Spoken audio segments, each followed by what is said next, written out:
안녕하세요. 2단원 물의 상태 변화.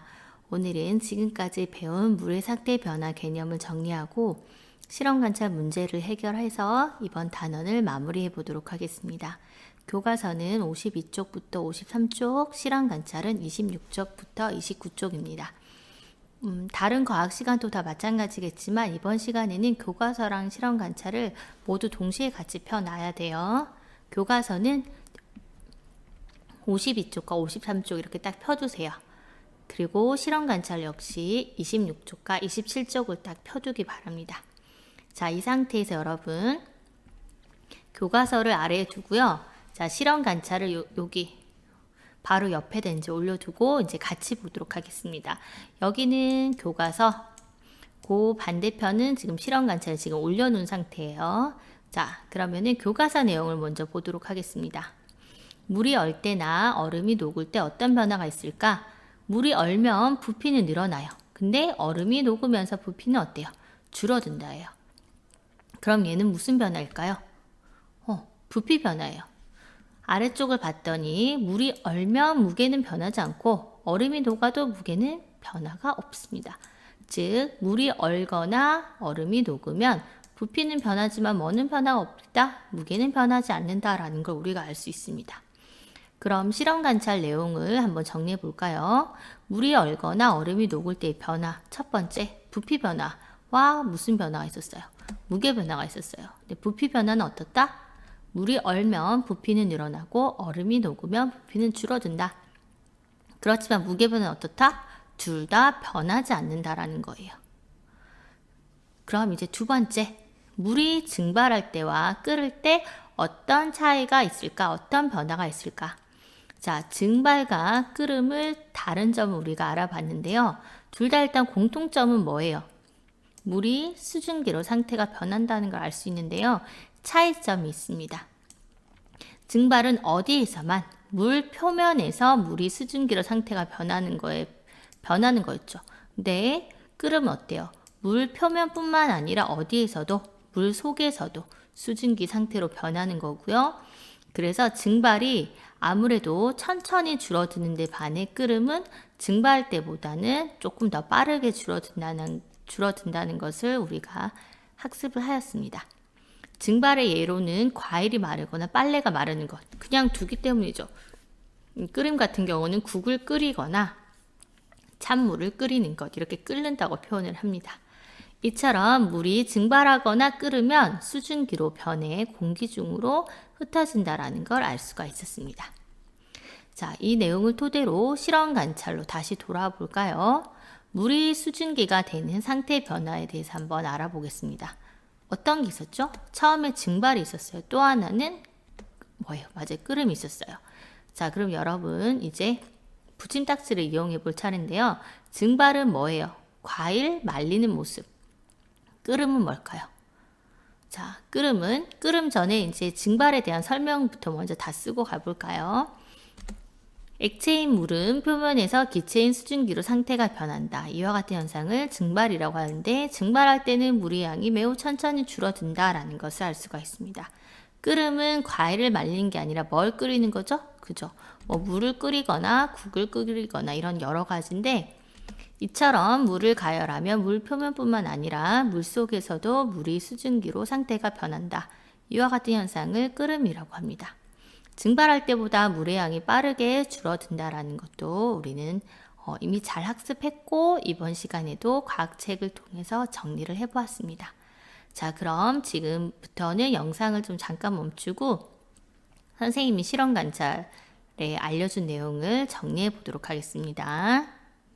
모두 실험 관찰을 잘 정리했나요? 그럼 다시 이제 교과서로 돌아오도록 하겠습니다. 교과서는 이제 53쪽이고요. 여러분 실험 관찰은 26쪽입니다. 그럼 교과서 내용을 먼저 확인해 보도록 하겠습니다. 차가운 컵 표면에서 어떤 변화가 있을까? 시간이 지나면 차가운 주스가 든 플라스틱 컵 표면에 물방울이 맺힙니다. 이처럼 수증기가 물이 되는 상태, 이걸 우리가 뭐라고 한다고요? 바로 응결이라고 합니다. 자, 처음과 비교하여 컵의 무게가 늘어나게 됐어요. 그럼 우리 이제 실험 관찰 내용을 정리해 보도록 하겠습니다. 수증기가 물이 되는 상태 변화가 뭐라고요? 응결입니다. 응결은 차가운 컵 표면에 생긴 물방울은 공기 중에 있던 수증기가 변한 것이다. 이렇게 기체인 수증기가 액체인 물로 상태가 변하는 것을 무엇이라고 한다?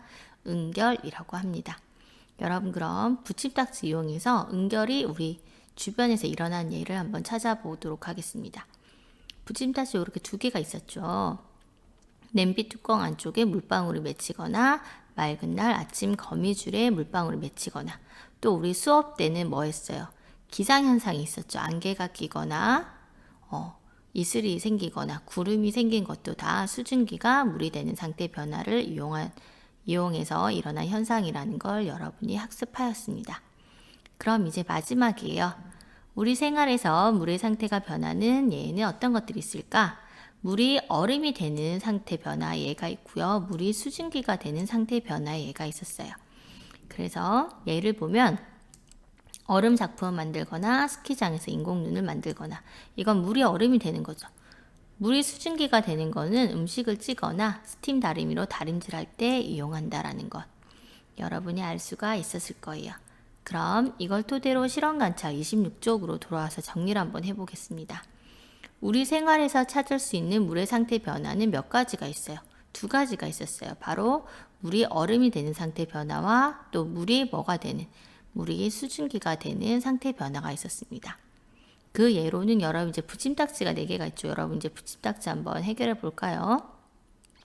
물이 얼음이 되는 상태 변화는 바로 이거예요. 얼음 작품 만들기와 스키장에서 인공눈 만들기였어요. 그럼 나머지 2개, 물이 수증기가 되는 상태 변화도 그대로 있죠. 바로 음식을 찌는 것과 스팀 다리미로 다림질하는 것이 있습니다. 자, 그럼 여러분도 선생님이랑 잘 따라했지만 선생님은 이렇게 클릭했지만 다 준비한 걸 여러분 써야 되니까 또 시간이 걸리긴 할 거예요. 지금부터 영상을 잠깐 멈추고 실험 관찰을 정리해 보도록 하겠습니다. 자, 이제 거의 다 끝났어요. 여기까지 다 정리가 된 친구는 이제 과학책을 잠깐 집어넣어도 될 것 같아요. 과학책을 정리하고 실험 관찰 28쪽입니다. 실험 관찰을 여러분이 한번 스스로 풀어보라고 하는 거예요.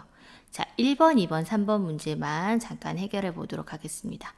잠깐 영상을 멈추고요. 1번, 2번, 3번만 먼저 한번 해결해 봅니다. 모두 잘 풀어보았나요? 선생님이 봤을 때 요건 조금 여러분이 금방 풀 수 있었을 것 같아요. 자, 첫 번째 그림, 첫 번째 문제는 다음 가로 안에 알맞은 말을 보기에서 골라서 써 넣어 봅시다 라고 되어 있어요. 보기에는 얼음, 물, 수증기, 상태, 증발, 끓음, 응결이라고 지금 나와 있는데 여러분 첫 번째 그림 딱 한번 봐보세요. 얘는 딱 봐도 뭐예요? 그죠? 딱 봐도 얼음이에요. 얼음이 물이 되고 물이 얼음이 되기도 하고 또 물이 선생님 아무것도 안 보이는데요? 아무것도 없어요. 우리 눈에는 보이잖아요. 얘가 뭐였죠? 물의 3가지 상태? 그렇죠. 수증기. 여러분 딱 수증기 썼을 것 같아요. 물은 고체인 뭐가 되고 얼음이 되기도 하고 기체인 뭐가, 그죠? 물은 기체인 수증기가 되기도 한다. 이처럼 물은 서로 다른 뭘로 바뀌는 걸까요? 뭘까? 증발일까? 끓음일까? 응결일까? 상태일까? 그죠? 물은 서로 다른 상태로 변할 수 있다. 와, 여러분 1번은 다 금방 잘 썼을 것 같아요. 자, 동그라미 2번 물을 담아 냉동실에 넣어 두었던 유리창이 깨진 것을 발견했습니다. 유리병이 깨진 까닭은 뭘까? 유리병. 우리 이거 선생님 영상으로도 보여줬었는데 기억이 나나요? 물이 얼었어요. 물이 얼면 뭐가 늘어났죠? 정리할 때도 나왔죠. 맞았어요. 물이 얼면서 부피가 늘어났기 때문이다. 자, 요것도 동그라미. 선생님 저는 부피가 늘어났기 때문이다. 이것만 썼는데요. 그래도 맞아요? 당연하죠. 부피가 늘어났다는 의미가 들어가면 다 맞습니다. 자, 여기까지도 잘했어요. 자, 3번. 다음은 증발과 끓음을 비교한 것입니다. 여러분이 옳지 않은 부분에 X표하고 바르게 고쳐보자고 되어 있어요. 바로 앞전에 실험 관찰 정리한 거죠. 자, 증발과 끓음 우리 한번 볼까요? 물이 줄어드는 빠르기. 증발은 어때요? 느렸어요. 근데 끓음은 증발에 비해서 빨랐죠. 빠르다. 맞았어요. 상태 변화가 일어나는 곳, 증발은 물 표면에서만 일어나는데 끓음은 어때요? 물 표면과 물속. 여기까지도 두 개 맞았어요. 이제 마지막. 상태 변화. 증발은 물이 수증기가 되는 거죠. 끓음도 뭐였지? 이상하죠. 끓음도 그대로 똑같았어요. 공통적인 거였죠. 그러면 수증기가 물이 되는 게 X 딱 표시하고 바르게 고친다 뭐예요? 수증기에서 물이 아니라 어때요? 물이 수증기가 된다. 딱 이렇게 적었을 것 같아요. 이것도 동그라미. 야, 여기까지 진짜 너무 다 잘했을 것 같아요. 자, 이제 넘어가도 될까요? 이제 4번. 4번과 5번. 선생님이 봤을 때 4번도 금방 할 것 같은데 5번은 조금 여러분 읽어보면서 시간이 조금 걸릴 수도 있을 것 같아요. 5번은 사실 여러 개가 있는데 선생님 저는 찾다 보니까 2개만 찾아졌어야 하는 친구도 있을 것 같은데 내가 찾을 수 있는 것까지는 찾아서 한번 표시를 해보면 좋겠습니다. 지금부터 영상을 잠깐 멈추고요. 여러분이 문제를 한번 해결해 보도록 하겠습니다. 모두 문제를 잘 풀어보았나요? 그럼 4번부터 같이 한번 해결해 보도록 하겠습니다. 4번 추운 겨울 유리창 안쪽에 물방울이 맺힌 것을 발견했습니다. 이와 상태 변화와 같은 것은 어느 것입니까? 되어 있는데 유리창 안쪽에 맺힌 물방울이에요. 이건 무슨 현상일까요? 맞았어요. 얘가 바로 응결 현상입니다. 그럼 우리 1번부터 볼까요? 보기를. 얼음이 녹아 물이 되었습니다. 이건 그냥 상태 변화가 된 거죠. 그냥 얼음이 고체에서 이제 액체가 된 거예요. 2번 어항 속 물의 높이가 점점 낮아져요. 자, 물의 높이가 낮아졌어요. 물이 어떻게 된 거예요? 뭐 한 거죠? 그죠? 증발한 거예요. 2번은 증발. 3번 페트병에 물을 가득 넣어 얼리면 페트병이 커져요. 이거는 무슨 변화죠? 부피가 어땠어요? 부피가 커지는 부피 변화예요. 4번 물을 끓이면 물의 표면과 물속에서 기포가 생깁니다. 4번은 뭐예요? 물을 끓인 거죠. 얘는 그러면 증발이 아니라 뭘까요? 끓음이에요. 끓음. 그럼 마지막 5번. 대망의 5번. 차가운 얼음물이 든 유리컵 바깥쪽에 물방울이 생깁니다. 그래서 이 5번이 바로 뭘까요? 응결이라서 정답은 5번이 됩니다. 이제 마지막 5번. 다음은 지원이가 황태 덕장을 방문하고 나서 쓴 일기장입니다. 다음 예시를 참고해 일기 내용 중 물의 상태 변화와 관련된 문장에 밑줄을 긋고 상태 변화 과정을 써봅시다. 자, 밑줄을 긋고 그 아래쪽에 상태 변화 과정까지 여러분 써봤어야 되는 거예요. 자, 첫 번째 문장. 지난 주말에 우리 가족은 대관령 근처 마을에 있는 황태 덕장에 다녀왔다. 특별한 게 없죠. 자, 황태는 매서운 겨울철 추위 속에서 말린 명태를 부르는 이름이라고 한다. 여러분 여기에 뭐가 있죠? 말렸대요. 말린 건 뭘까? 말렸어요. 물이 뭐가 된 걸까요? 그죠?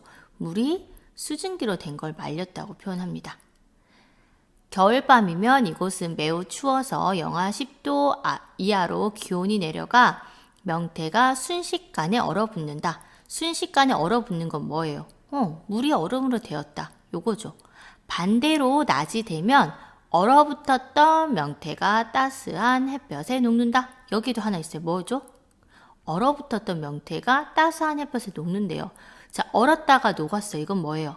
얼음이 물로 되었습니다. 이렇게 얼었다 녹는 현상을 반복하면서 자, 바로 나왔어요. 이건 너무 쉽죠. 얼었다 녹아요. 이건 뭐예요? 물이 얼음으로, 얼음이 물이 된 거죠. 서너 달 동안 명태의 물기가 점점 마르면 속살이 노란 황태로 변한다고 한다. 여기 또 하나 있어요. 뭐가? 그죠. 물기가 점점 말랐어요. 물이 뭐가 된 걸까? 물이 수증기가 되었다. 넓은 덕장 안에서 명태가 점점 모습이 변해 황태가 되는 것이 신기했다. 자, 총 몇 개가 나왔냐면 상태 변화는 하나, 둘, 셋, 넷, 다섯 개가 있었어요. 근데 여러분 선생님 저는 여기 하나만 찾았어요. 하나만 찾아도 잘한 거예요. 하나만 찾으시고 동그라미, 여기도 동그라미. 선생님 저는 다 찾았어요 하는 친구 더 잘했어요. 동그라미 2개 막 그려줄까요? 3개도 막 그려줄까요? 자, 여기까지 하면 우리 이제 2단원 마무리가 된 거예요. 여기까지 학습하느라 너무 수고 많았습니다. 오늘도 여러분이 즐겁게 공부했길 바라고요. 우리 다음 시간에 또 만나요. 모두 수고 많으셨습니다.